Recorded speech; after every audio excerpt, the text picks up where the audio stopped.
किस किस को आता है रेज हैंड? ये क्वेश्चन बहुत अच्छा है, कॉन्सेप्चुअल क्वेश्चन है।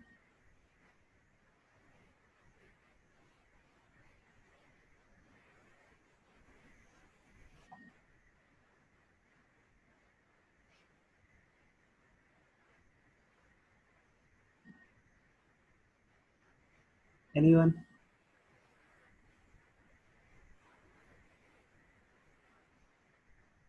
देखो दो कंडक्टिंग स्फीयर्स है, रेडियस R1 R2 दे रखा है।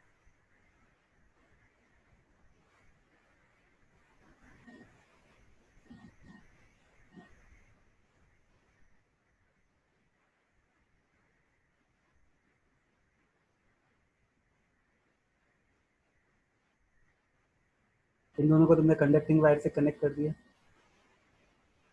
तो जब कनेक्ट करोगे तो क्या होगा, चार्ज Q1 और Q2 रीडिस्ट्रीब्यूट हो जाएगा। रीडिस्ट्रीब्यूट होने के बाद में जो चार्ज है, let's say that is Q1 Q2, और दोनों का पोटेंशियल हो जाएगा VV। अब इसका कैपेसिटेंस कितना था, 4 पाई एप्सिलॉन नॉट R1 था, और इसका कितना था, 4 पाई एप्सिलॉन नॉट R2 था। ठीक है। अब ये जो पूरा सिस्टम है दो स्टेयर्स का, it is what? It is acting as one plate having total charge of plus Q1 plus Q2। ठीक है। तो अगर इसको कैपेसिटेंस के फॉर्म में अगर देखना है, तो कैपेसिटेंस निकालने के लिए हम क्या करेंगे, capacitance is given by charge by potential difference. This potential difference is between the plates. तो एक प्लेट तो ये हो गई जो सेम पोटेंशियल पे है, दूसरी प्लेट तुमको क्या अज्यूम करनी पड़ेगी, एट इन्फिनिटी। इन्फिनिटी पे पोटेंशियल कितना होगा, जीरो। तो इन दोनों के बीच में पोटेंशियल डिफरेंस कितना हो गया, बात समझ में आ रही है? इन दोनों के बीच में पोटेंशियल डिफरेंस कितना हो गया, अब V के बराबर ही हो गया। तो what is the value of V?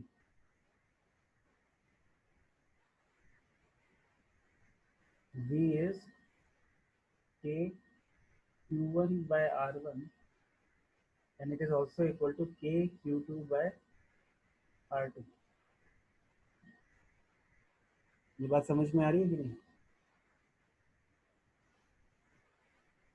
Yes sir. तो तुमको पोटेंशियल डिफरेंस तुम निकाल सकते हो इसकी हेल्प से, और टोटल चार्ज भी तुम्हें पता है, और Q1 Q2 में रिलेशन भी तुमको पता है। बात समझ में आ रही है? तो एक तरीका तो है कि इसको प्योरली मैथमेटिकल फॉर्म के अंदर करो तुम सॉल्व। दूसरा तरीका क्या है कि तुम ये भी देख सकते हो कि ये दोनों वायर्स आपस में कनेक्टेड हैं। ये दोनों जो कैपेसिटर्स हैं, जिसका कैपेसिटेंस C1 एंड C2 है, इन दोनों के एक टर्मिनल्स का पोटेंशियल तो VV है, और दूसरे टर्मिनल का पोटेंशियल क्या है, जीरो है। तो they are acting as two parallel capacitors. ये सब ना, और पैरेलल कैपेसिटेंस कितनी होती है, C is equal to C1 plus C2। तो that will be 4 pi epsilon naught R1 plus 4 pi epsilon naught R2। So this will be your final answer. So they will behave as if they are connected in parallel। ये बात समझ में आई? ये same expression तुम इससे भी calculate कर सकते हो।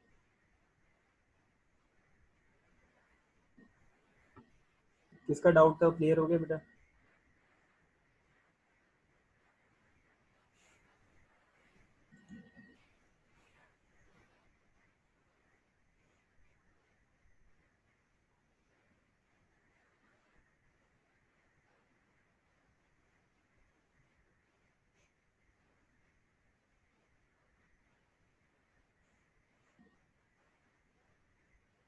ठीक है। Now what is the next question? Question number 16। Okay.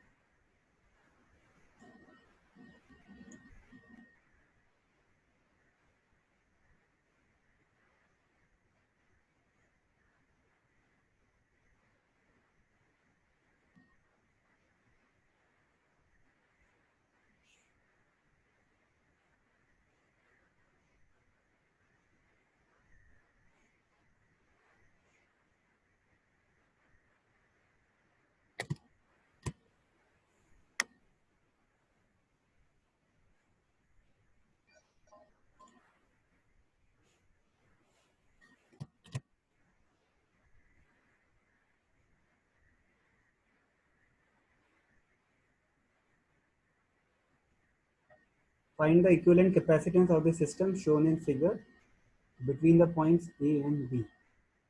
तो आपको क्या दे रखा है, C1 C2 and C1 C2 दे रखा है और इसका इक्विवेलेंट कैपेसिटेंस निकालना है. किसका डाउट है ये?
कोई बताएगा कैसे करेंगे?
हेलो, कोई बताएगा?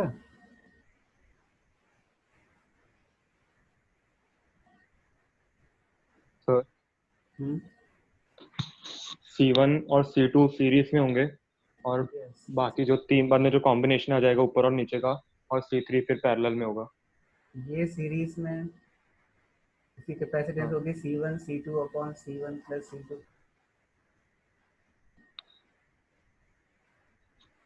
ठीक है ना, ये वाला भी वही सेम सिचुएशन है. ये भी सीरीज में, इसका भी कैपेसिटेंस वही होगा. ठीक है ना, और ये तीनों आपस में पैरेलल में है. तो जो नेट कैपेसिटेंस होगी वो क्या होगी, C3 plus twice of C1 C2 upon C1 plus C2. Is it clear? जिसका भी डाउट था उसको समझ में आ गया बेटा?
इसके बाद है क्वेश्चन नंबर 17।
बताएगा कैसे करेंगे?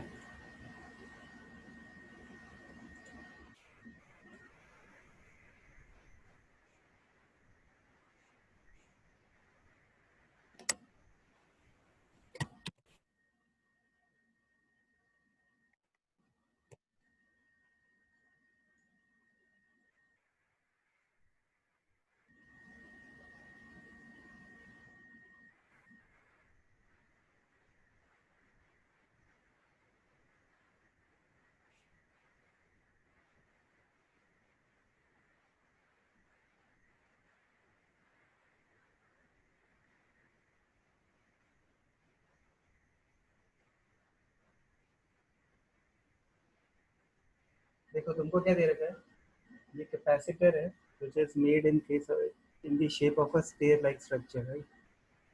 और हर किसी की विड्थ क्या है, ए है, ठीक है, और हाइट कितनी है, बी है। तो तुम ये देख सकते हो कि ये भी ए होगा और ये भी ए होगा, और इसकी हाइट बी होगी, और ये पूरा एक कंडक्टिंग है पार्ट, यहाँ से लेके यहाँ तक एक कंडक्टिंग प्लेट है, तो उसका पोटेंशियल तो सेम है, जैसे दैट पोटेंशियल इज V1 और इसका पोटेंशियल है V2। तो ये जो पोर्शन है यहाँ से लेके यहाँ तक वाला, ये कैपेसिटर की तरह एक्ट करेगा। यहाँ से लेके यहाँ तक जो पोर्शन है ये एक दूसरे कैपेसिटर होगा, किधर एक्ट करेगा, और ये वाला एक थर्ड कैपेसिटर के फॉर्म में एक्ट करेगा। So now you have three capacitors connected in parallel because the potential difference is same. तो आपको क्या करना है, इनकी कैपेसिटेंस को निकाल के सिंपली स्केलर सम कर देना, that will be your equivalent capacitance. तो अभी फर्स्ट एक्सप्रेशन में क्या आएगा, फर्स्ट एक्सप्रेशन के अंदर क्या आएगा?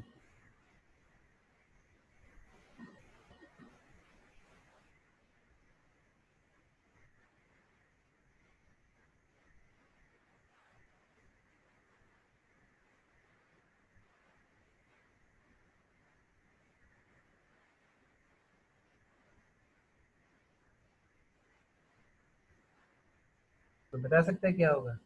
एरिया क्या लोगे तुम? इस पोर्शन का एरिया कितना होगा इस प्लेट का?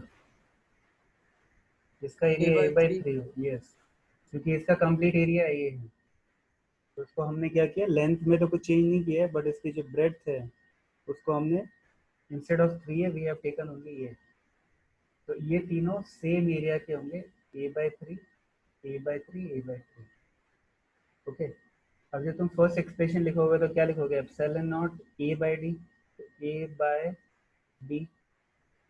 सेकेंड एक्सप्रेशन में epsilon not A by D plus B, ये डिस्टेंस कितना हो गया, डी प्लस डी, और फिर इसके अंदर कितना हो जाएगा, plus epsilon not A times D plus two B.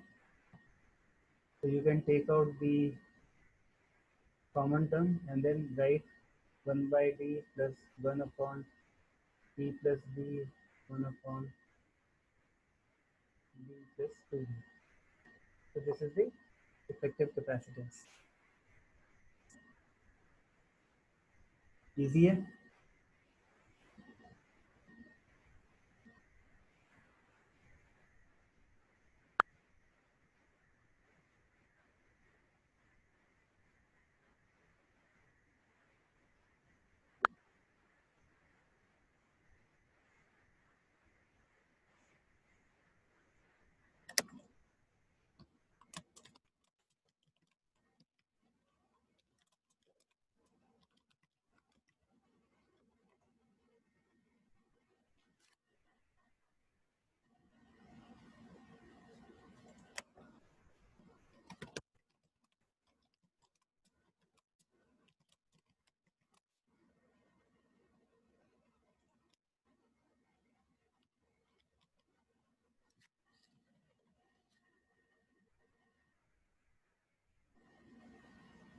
ये दीक्षा शर्मा कहाँ चली गई है?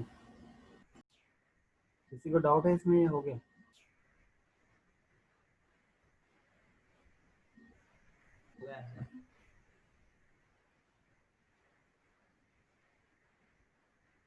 इसके बाद में क्वेश्चन नंबर 18.